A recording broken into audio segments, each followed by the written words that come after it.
জামায়াত ইসলামের parliamentarian board ও কেন্দ্রীয় কর্মপরিষদ সর্বসম্মত সিদ্ধান্ত নিয়েছে, আগামী নির্বাচনে ৩০০ আসনে নির্বাচন করবে জামায়াত ইসলামী। ৩০০ আসনের মধ্যে প্রার্থী চূড়ান্তর লক্ষ্যে ইতিমধ্যে সারা দেশের রোকনদের মধ্যে ভোট অনুষ্ঠিত হয়েছে, যা যাচাই বাছাই করে খুব শীঘ্রই চূড়ান্ত প্রার্থী ঘোষণা করবে দলটি।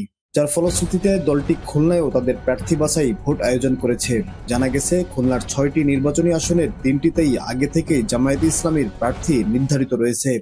দীর্ঘদিন পর দেশ স্বৈরাচার মুক্ত হওয়ার কারণে বাংলাদেশ জামায়াত ইসলামীর প্রতি জনগণের যে সমর্থন, তাতে আমরা আমাদের সংগঠনের যে কর্মকাণ্ড তা দিয়ে আমরা জনগণের পাশে আছি এবং আমরা আমাদের বিজয়ের ব্যাপারে আমরা আশাবাদী যে আমরা জনগণের সমর্থন পাবো, এখানে আমরা বিজয় লাভ করতে পারবো ইনশাআল্লাহ। বাকি ৩টি আসনে প্রার্থীর সুপারিশ পাঠানো হয়েছে কেন্দ্রের কাছে। জানা যায়, ফুলতলা ও ডুমুরিয়া খুলনা ৫ আসনে নির্বাচন করবেন দলটির কেন্দ্রীয় সেক্রেটারি জেনারেল মিয়া গোলাম পরোয়ার। তিনি ২০০১ সালে এই আসনের সংসদ সদস্য ছিলেন। খুলনার দক্ষিণাঞ্চলের উপজেলা কয়রা ও পাইকগাছা নিয়ে খুলনা ৬ আসনে নির্বাচন করবে জামায়াত ইসলামের খুলনা অঞ্চলের সহকারী পরিচালক মাওলানা আবুল কালাম আজাদ। ২০১৮ সালে বিএনপির সাথে ঐক্যবদ্ধ নির্বাচনে এই আসনে ধানের শীষ প্রতীকে লড়েছিলেন মাওলানা আবুল কালাম আজাদ। খুলনা শহর সংলগ্ন ৩টি উপজেলা রূপসা, তেরখাদা ও দিঘলিয়ায় খুলনা ৪ আসনের জামাতের প্রার্থী হিসেবে মনোনীত হয়েছেন মাওলানা কবিরুল ইসলাম।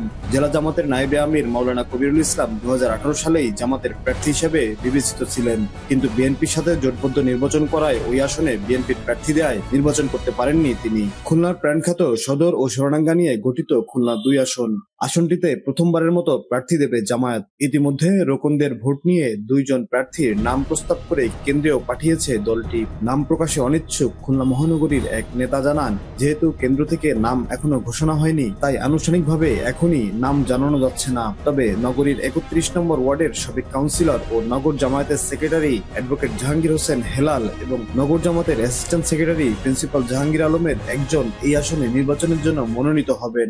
নির্বাচন করার প্রয়োজনে আসনে এরকম একটা প্রস্তাবনা, তাদের এরকম একটা ইচ্ছা, এবং তারা দেখবে যে ময়দান থেকে এরকম একটা দাবি আছে। এটা যখন মহানগরী লেভেল পর্যন্ত এসে যায়, আমরা তখন মহানগরী থেকে এই প্রস্তাবনাগুলো আমরা আমাদের কেন্দ্রে জানাই যে আমাদের এই নির্বাচনের আসনটায় নির্বাচন করার জন্য আমরা প্রস্তুত আছি, তার প্রস্তাব দিলাম। কেন্দ্র তখন তার আলোকে এটা একটু যাচাই বাছাই করে মতামত নেয়, এবং সেক্ষেত্রে আমাদের এই সকল স্তর যেগুলো বললাম, সকল স্তরে একটি মতামত নেবে।